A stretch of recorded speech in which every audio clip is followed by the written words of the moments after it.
to a series of meet and greets and various functions, civic functions. I believe you've got a function at the House of the Parliament in a couple of days. So to be able to come here to Inmarsat was just a really great privilege from our point of view. And I guess, as Andy was saying, we have a lot to do with space, but not quite at the same in the same context as yourselves. And I think one of the great things is so many people in this room know very much about a lot of the technology, the engineering background, a lot of the same technology that we use when we launch our own satellites goes into the shuttle itself.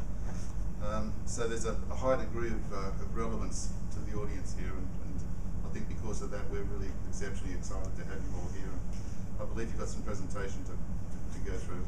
So everybody knows, but the format really is to have a presentation by the crew, question and answer session afterwards, and then we're going to show them our control center, which doesn't quite look the same as NASA Mission Control, but maybe one day it will. No, just joking.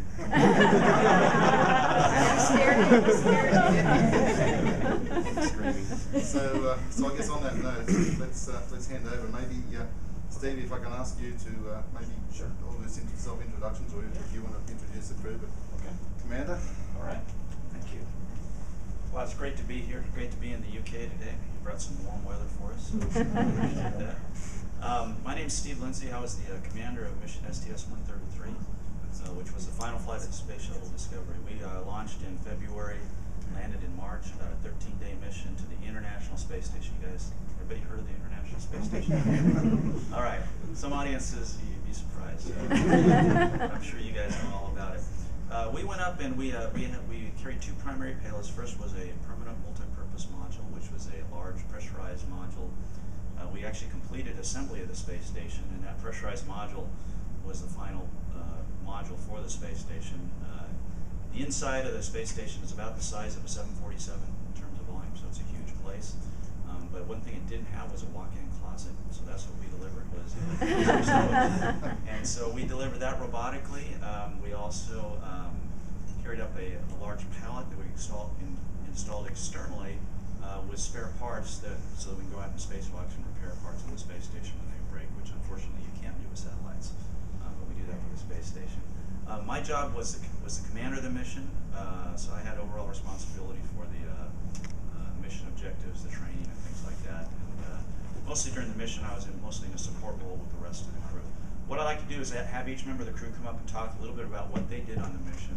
Then we'll introduce a video, show the video, and then open it up for questions and answers. And if you have really technical questions, don't ask them to me.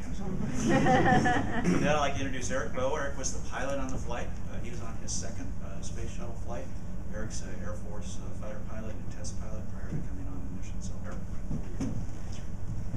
Good morning. Great to see y'all. It's really an honor to get the chance to come out here and talk to y'all. As Steve said, I'm Eric Bowen. I was the pilot on the mission. I helped Steve with the piloting tasks. And one of the things you'll see in the video that we did is at the very end is undock and fly around. And for the pilot, that's one of the cool things to get to do. Is we actually, the space station's going around the world, and the shuttle undocks and actually at about 200 meters flies all the way around. You'll see some pictures of that at the end of the film that we're about ready to show you. I also worked on robotics with both Al and Steve here. And we inspect the wings. After Columbia, the crash was caused by a hole in the wing. So one of the things we do now is we actually have a boom that we grab with the arm and actually inspect the wing. So that was one of my tasks. And you also see one of the big payloads in the back of the shuttle that we had is the permanent multi-purpose module. And that was the last volume that we attached to the thing. I was put in charge of kind of getting into that PMM to get through. Now I'd like to introduce Alvin Drew. He's graduated from the Air Force Academy like myself and has a master's degree from Embry-Riddle University. This is his second space flight. He flew on STS-118, one of our spacewalkers. Alvin?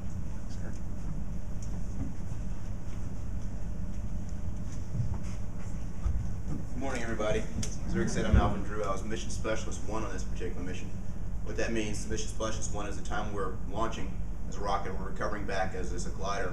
I sit on the mid-deck along with Nicole Stott and work as a flight engineer, backing up Steve and Eric. Once we're in space, as Eric said, Steve, Eric, and I work the robotic arm. which is, if you're not familiar with the Army, it's a crane. So we don't want to call ourselves crane operators, I guess. And so, like I said, we grab this crane. We have a camera on this 17-meter stick. We used to inspect the orbiter, and this looks like a violinist, you know, string back and forth as we scan back and forth during the day. It takes about a day. It's in very slow motion. It's about like watching paint dry, but it's very important. And we'll do that as soon as we get to space to see if there's any damage on ascent. We'll also do it again before we re-enter the atmosphere to make sure nothing like any meteor damage might have occurred while we were in orbit. Then finally, during the time we were docked at the space station, Steve, Bowen, and I went out and did two spacewalks, primarily to go and just do installation of new equipment, also to swap out some old damaged equipment we had up there. The station is about 13 years old, so some of the parts are getting on in years. And with that, I'll introduce Steve Bowen, who is my fellow spacewalker. He is an Annapolis graduate, went to the United States Naval Academy, a submariner by trade. So he spent the first half of his career below the ocean and the second half of his career above the sky. So we're not sure what he has against air. You don't breathe it every day. You also understand as well. So he really just likes his can for some reason. I'm actually going to stay over here because I'd fall if I tried to walk that far. So, and actually, I wasn't originally a part of this crew. That's not the reason I'm wearing this shirt. Yeah. No. The blue shirt is because when I was packing, I had worn my red shirt last week, and our dryer broke. And I was going to add to the problem by throwing a shirt back in there. And so that's how I ended up with a nice teal shirt. Plus, Nicole told me on orbit this was a good color. It is a good color. Well, actually, I wasn't a part of this crew initially. Tim Copra trained for over a year to be a part of this crew. And when they attempted to launch, I was actually down in Florida with them in late October, early November. Then due to technical reasons, that launch was delayed. So come January, Tim, being a good Army officer, was out getting some exercise and he got injured. And so they chose me to replace him. But fortunately, they had already done all the hard work. As an EVA team, they had already put together all the procedures, and they had developed them to the point that it was just a matter of running the choreography and doing what they told me to do. Nicole, you'll see in the video, she spends the 2 spacewalks literally telling us what to do on every step. So I just followed directions, came back inside. I got the T-shirt. But it was really a great experience and a great opportunity. Except for there was this one point on the very first spacewalk where Mike Barratt, who I'm going to introduce here in a second, he claims that there was a computer glitch just as I was holding the large pump module over my head. And should I torment somebody? You already are. I see a child here. Come here. This is just for my own entertainment. So hold your arms up like this. Okay. Now in space they say things don't. No. You actually have to hold it. Yeah, just hold it. Hold up. Put your hands together like this. Okay. And assume your arms don't weigh anything. And yeah, assume your arms. But anyway, spent about a half hour or so like that. They say it doesn't weigh anything. You stand there for a half hour with nothing in your arms and see how it works out. But Mike Barratt, who is now run away from me, is actually he was a flight doc for the astronauts before he became an astronaut, and he's probably one of the leading experts in aerospace medicine. So, Mike Barratt. Here, thanks for playing. Every time he humiliates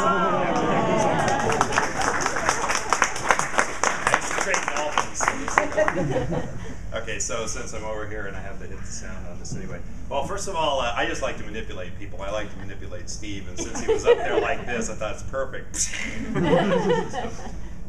As mentioned, I'm a medical doctor, and I was lucky enough to fly a long-duration flight on the station before. And Nikki was up there when I was, and we both came down assigned to this flight. So I got to work really quick training, and this is a terrific crew to be with. Everybody knows their stuff, very comfortable in their own skins, and all amateur comedians. So it was a really good flight. I did a lot of the robotics using the big station arm to handle, for instance, the installation of the big module that we put up there last time, and of course flying Steve around, which was tremendous fun. I have to say thank you to Inmarsat, because about 18 years ago I was part of a small contingent who went to Star City, Russia for the first time as we started working with them, and there were 5 phone lines out of Star City for the whole town, and they weren't public, or they weren't private rather. That means they were being monitored all the time. So our lifeline was 2 Inmarsat phones. That's how we did our whole office support, faxes and everything, so it was great. So with that, I'm going to introduce Nicole Stott. Degrees in Aeronautical Engineering from the University of Central Florida and Embry-Riddle. She and I flew together, as mentioned, just one of the best, most meticulous space flyers out there. Well, I have to say it is really, really nice to be here. As a person who's married to someone who is very active in the satellite business, I hear a lot about you, and it's always very positive things. And I'm thankful to have, I have to say, to have a husband who's in the space business, who's very excited about space, because I think that's what allows me the freedom to go and do the things that I love doing, which you know, I think works well for both of us. He loves space. He's very into the the satellite and telecommunications thing, but I think given the chance would launch in the seat that I have as well. And I think has hopes that maybe someday that will happen for him too. But you know, when we're on a space station or we're on a space shuttle, I mean, we are satellites ourselves, and it's really cool to you know, as a person on that satellite, have that vantage point to look back at Earth and see our home and realize that it really is a very special thing. So so thanks to you guys too for for what you do to continue this really wonderful exploration of space and learning more about living and working off of our planet as well. As these guys mentioned, I got to boss Steve and Al around out on the EVAs, which was really a really fun thing for me to do on a number of levels. But one being the, I guess the not selfish side being that it was kind of neat for me. I had done a spacewalk before, and I realized how important it was to have that person inside, helping you, guiding you around the station. And so it was very interesting to be that person inside. In my mind, I felt like it was a little bit more of a complex thing, working that kind of choreography than being the person outside. There's different challenges on both sides, but I felt like I had a big load on my shoulders, with these guys, making sure they were safe out there and that we got our tasks done, and it was fun to toss them around. We behaved like 5 Yeah. And it was just really cool to see them out there. We can look through different windows and see them crawling all around the station, and you'll see some of those views in the video that we have. And I got to work closely with Mike on some of the robotics tasks with the big station arm, the big station crane. And we have this new platform on station now, this module called the cupola, which is basically a big bay window that looks down towards the Earth and provides you with these horizon-to-horizon views of the planet and of the space station as well, views that you hadn't had before with the windows that were available on station. So just a wonderful place to work from. Sometimes had to get past the distraction of the beauty out there and concentrate on the tasks that we were doing, but couldn't have asked for a better operational platform either. It was just incredible to be able to look out the window and have this big arm, like literally, feet from you, working with these modules and stuff, and to have that kind of view was fantastic. But I will stop talking and we'll show you our video. All right, we're going to roll this video. How many of you ever saw the old original Star Trek? How many of you were not born? So there's theme music, and in the beginning, William Shatner, who was the captain, kind of does a little theme, talks about space, the final frontier. You can see a little clip in the beginning of this referring to that, and it's actually, he actually did a tribute to Discovery, our spacecraft, and so he recorded it especially for us, and we played it on orbit for us. It's kind of corny, but we included it in the beginning of the video, and you'll see some patches float through, which are the patches of all 39 missions that Discovery flew, and we were, of course, the final flight. So with that, Mike, why don't you go ahead and move that out of the way here.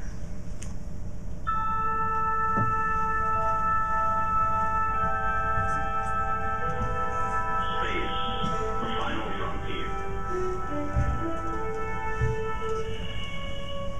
These have been the voyages of the Space Shuttle Discovery. Her 30-year mission to seek out new science, to build new outposts, to bring nations together on the final frontier, to boldly go and do what no spacecraft has done before.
from the processing team of Discovery to the crew of Discovery.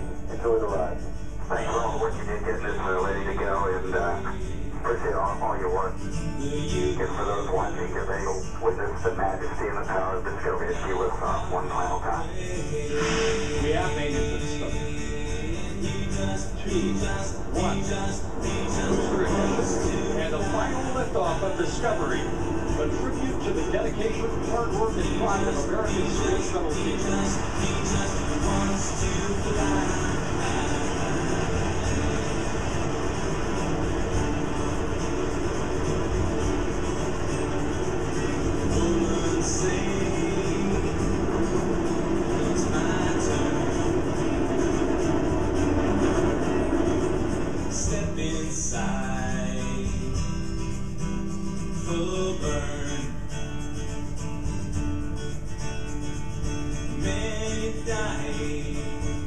Yeah, I'm just looking out the window here, going over the Earth.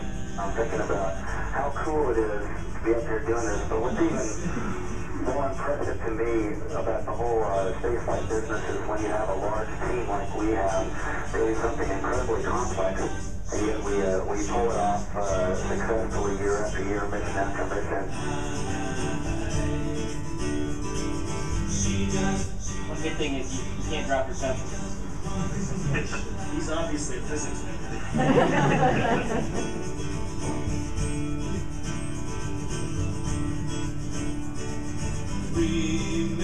Come faster, Alvin. Come on, Taylor. Go, go, go. Boldness, footprints of mankind. Wondering fuels our discovery. Okay, we're going to show kind of a flight through. This is starting in the airlock. Our wings. We just want to fly. There's Nicole Stott up there working to pull out the centerline camera. Commander Steve Lindsey, pilot Eric Bowen, who are the bravest men I know. We're legends in our own mind. Legends in their own mind. Hey Steve, I just wanted to tell you guys you'll have an awesome lunch, and we're all very proud of you down here. Great to hear your voice, Tim. I wish you were here because I send you on the hunt for the overlay that I'm missing. But anyway, appreciate the good words. It was a great launch. Can't tell you how much we wish you were here with us as well.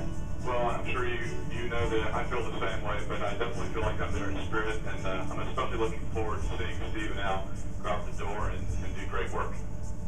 All right, Discovery, just goes to show you have a 7-person crew. They're just not all up there with you. Absolutely. In Houston, we have a tally on the ISS out the front windows. That thing is a lot bigger since the last time I was here. Discovery Station has you loud and clear on the big loop. What took you guys so long? My call, initiating RPM. 3, 2, 1, mark.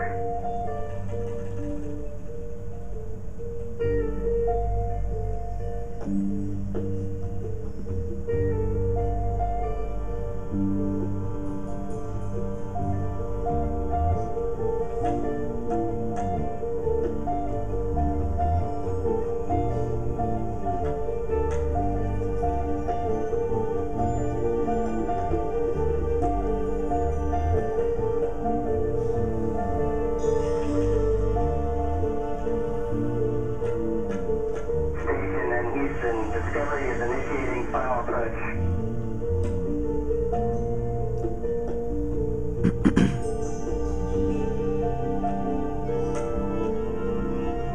Station in Houston, Discovery has capture confirmed. Hello. Welcome.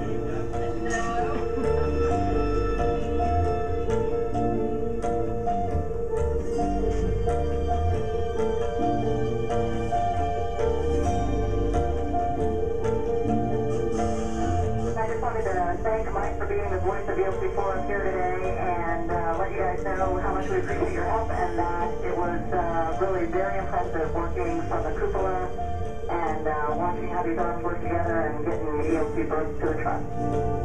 Well, Discovery is a really historic vehicle in a lot of ways. It took its name from a lot of ships of exploration over many centuries. It comes with a pretty rich heritage, and it's really lived up to that. She just performed magnificently getting us up here, so I think we're all going to be kind of sad to see it go. And we're going to remember Discovery and all the shuttle fleet. I think is the most capable vehicles that have ever flown in space.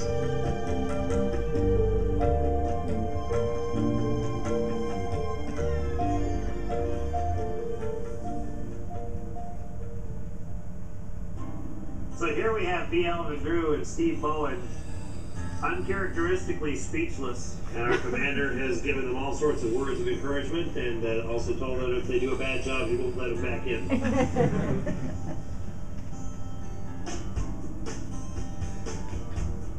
Okay, that's open and stowed.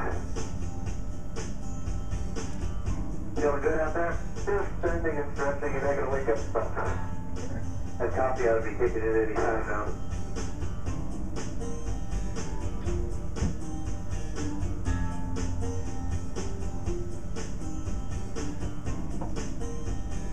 You see the rest of the camera? Excellent, you guys. And to the whole team, great work completing a textbook EVA. B. Alvin Drew, first EVA. What are you going to do now, Al? Have dinner. Quarter horse. How was it? That was awesome. Oh man, that was great. That food was outstanding.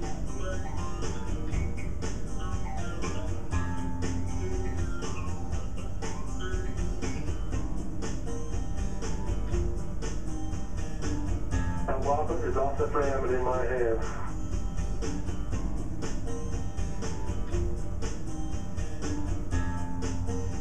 We're doing really well. They've been following instructions exceptionally well today as I boss them around.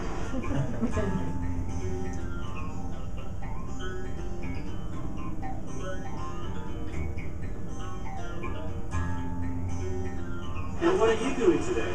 Well, today Mike and I are going to move the PMM, which is the big module that's currently in Payload Bay of Discovery, over to the station, and that will complete the assembly of the ISS.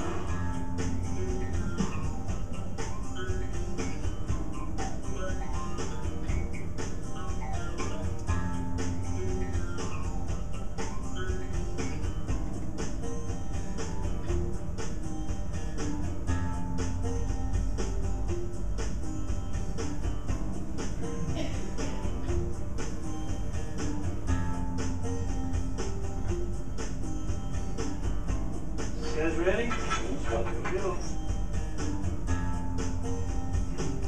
Woohoo! Yeehaw!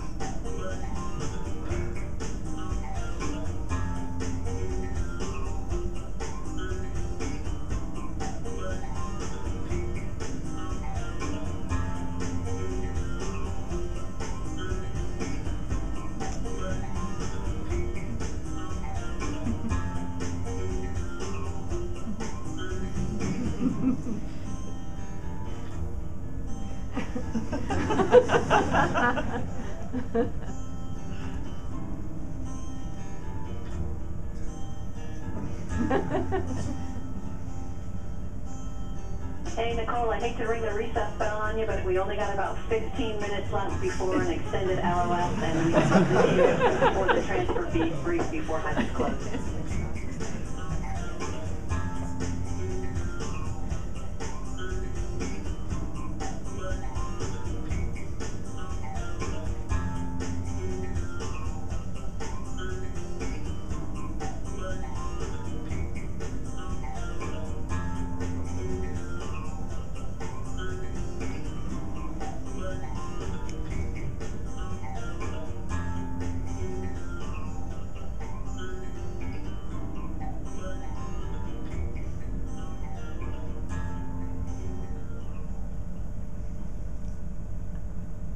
Scott, it was a pleasure to be up here. We appreciate your hospitality. We appreciate you putting up with us, knocking your stuff off the walls, and generally trashing your station.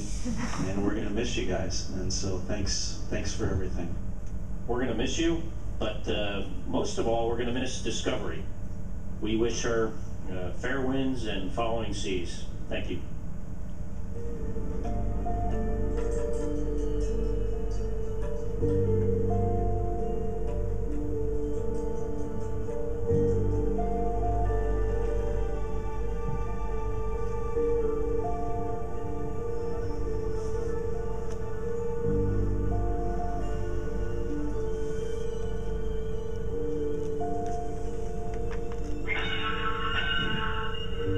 Discovery departing.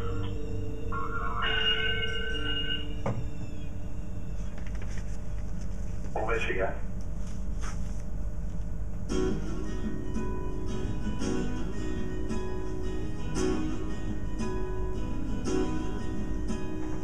I'm taking walks by the rolling sea, where the cliffs drop down to meet the big blue deep. I breathe in the air that rolls over these hills. I breathe it in, but I've had my fill. I gotta roll, rolling. Maybe I'll return to this island someday. Roll away. Maybe I'll return. Discovery, you are on energy approaching the hack. Latest winds now 17 peak 25 out of 150, so it's straight down the runway. We ran the energy numbers with a higher peak wind that we gave you earlier, which was 18 peak 28, still getting you 2,200 feet down. So we'll call it 2,100 at 195. Okay, copy that. You're flying, thank you. Good job. Bring it on, boys and girls. After that. I see one, I see two, Roger. I see them both. Good. Going into the clouds. We agree you are on, and we have good video. Very good.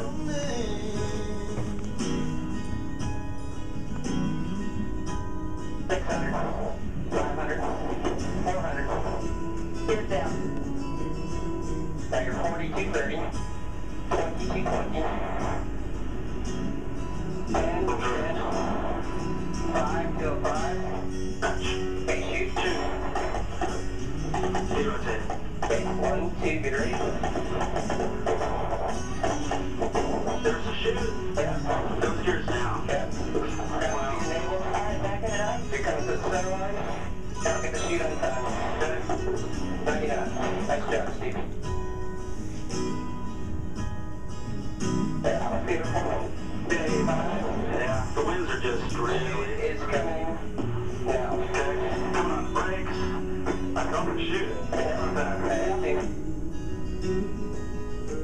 I'm easing on it. I'm not hardly touching it. Okay. 29. Nice job. That's great. Well, I love this place and my breath in my bones, and I'll always call this island my home. But I know when the day comes when my farewell. And Houston Discovery for the final time. We won't stop. Discovery Houston, Pinto, great job by you and your crew. That was a great landing in tough conditions, and it was an awesome docked mission that you all had.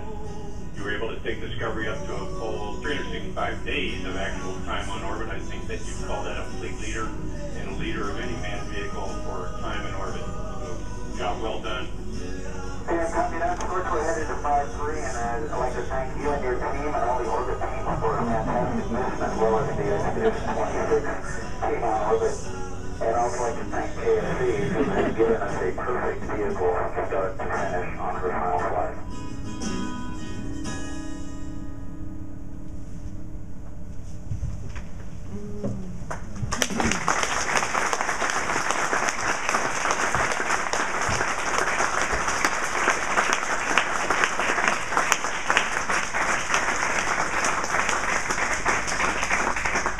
Thanks. It's it's tough to capture a 13-day mission in 16 minutes, but that's kind of the essence of what we did. So what we'd like to do now is open it up for any questions you might have for us. There's probably a few out there. In the back, yes, sir. Yeah. How long were you out in the Space Force? What's that? How long were you out in the Space Force for? Oh, how long were the spacewalks? They were 6.5 hours each. We go out. We put about 8 hours worth of supplies with us to go out, but we always plan them for 6.5. And we were actually close to 6.5, which is good.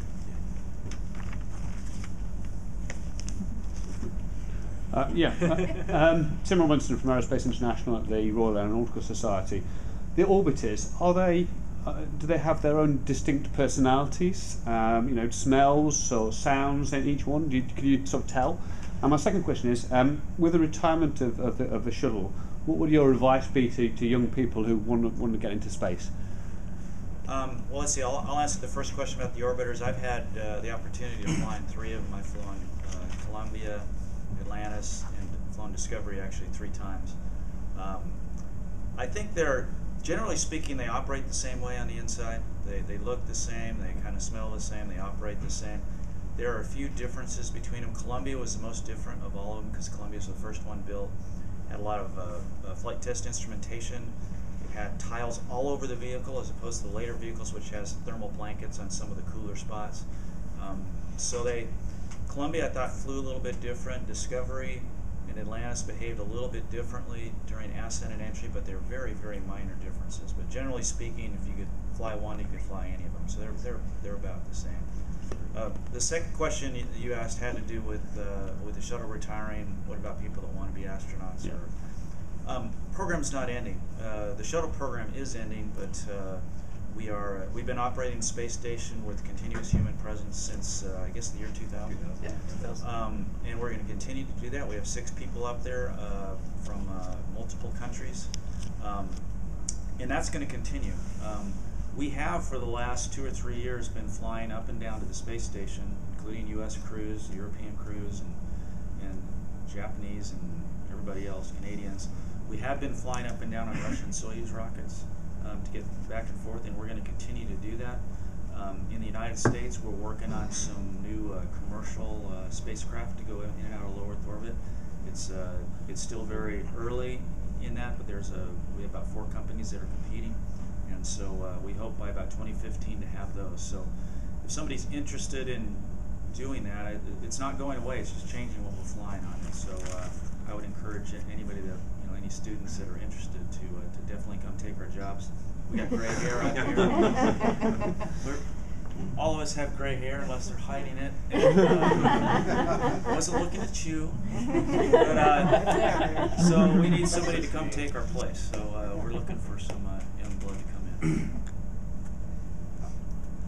I know I go up in the mountains in Colorado frequently, and when people get above 10,000 feet, some people do really well and some people don't do so well.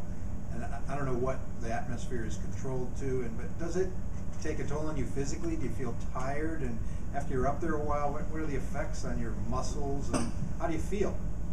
I can try to encapsulate that. When you go to an altitude 10,000 feet or so, then you really are at a lower pressure. We keep the station cabin at sea level. So it's 14.7 pounds per square inch. We make our own air essentially by mixing oxygen and nitrogen, but it's pretty much the same. So unless you're doing a spacewalk like these guys, in which case they do have to decompress, and that's why they were breathing oxygen on their mask there to get the nitrogen out. But pretty much it's a comfortable sea level. So our dominant factor is zero gravity, it's just weightlessness. That's the big overriding force that changes our bodies. So you do start to lose bone, you do start to lose muscle, and particularly in the places that are always working against gravity during the day, your hips, ankles, pelvis, lower spine, and whatnot. So we have to exercise 2.5 hours a day. We still do we lose, but we lose a lot less when we exercise like that. And we work hard to keep our aerobic capacity up with treadmill or bicycle exercise. And there's a lot of other changes, which there are maybe too numerous to mention here. But if you read Principles of Clinical Medicine for Spaceflight, and I'll just leave that by saying radiation is our big enemy. And the risk of cancer from the radiation doses that we get, that is the biggest career limiter right now for spaceflight. And especially as we get out of low Earth orbit and away from the magnetic fields that shelter us, that's one of the things that drives us to advanced propulsion, for instance, to try to get Mars out of open space as quickly as we can. So. One addendum on top of that is, spacesuits, Mike alluded to, we're operating at about 37,000 feet of altitude, which of course if you in airplane modes, not pressurized, you pass out pretty quickly. But we're breathing pure oxygen, so we're still getting the same amount of oxygen we would get at sea level. It's just now there's none of that's nitrogen. Right now, about a fifth of what you breathe on the ground is oxygen. 100% what we breathe at that altitude with that pressure in that suit. That's how we overcome that.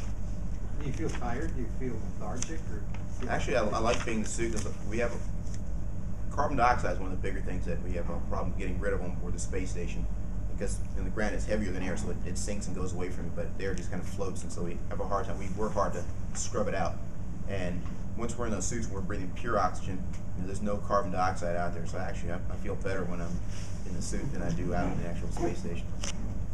And you wonder why I don't like to spend time here on One of the effects that's interesting is because we're traveling about 25,000 kilometers an hour, 17,000 miles per hour around the planet. And so you see the sun come up and go down 16 times a day. And so your body clock, kind of talking about your tired thing, is you're very dependent on your watch to tell you what time it is. And we're operating on a couple different clocks. The shuttle operates on something called mission elapsed time. Basically, when the ship launches, there's certain things that have to be turned on and off based on the ship itself. And then we have to slowly sleep shift because we launch at one time, but we usually land about 4 hours earlier than that. So the whole mission we're kind of sleep shifting. And then the station crew operates on Greenwich Mean Time, and so they're obviously, they try to shift to our schedule so that we're working at the same time. So there's a lot of clocks going on at the same time. So a lot of times you're looking at your watch, kind of like what we're doing now, right when we showed up here. We've been here since yesterday. What time is it? This morning I saw it was 5 o'clock and the sun, it was bright outside. I'm like, maybe I overslept. I look at my watch and it's 5 in the morning. So it's a lot of, look at my clock, make sure I'm on the right schedule at the right time. And it just takes a little while to get your body adjusted to it. Yes, sir. Hi. Sorry, good morning. Just with the result of the Augustine Commission a couple of years back and the subsequent budget freezing and so on, there seems to be some sort of confusion now about the future of the Constellation program and also, in essence, the future of NASA in terms of space exploration. Do you think that within the next 30 years you will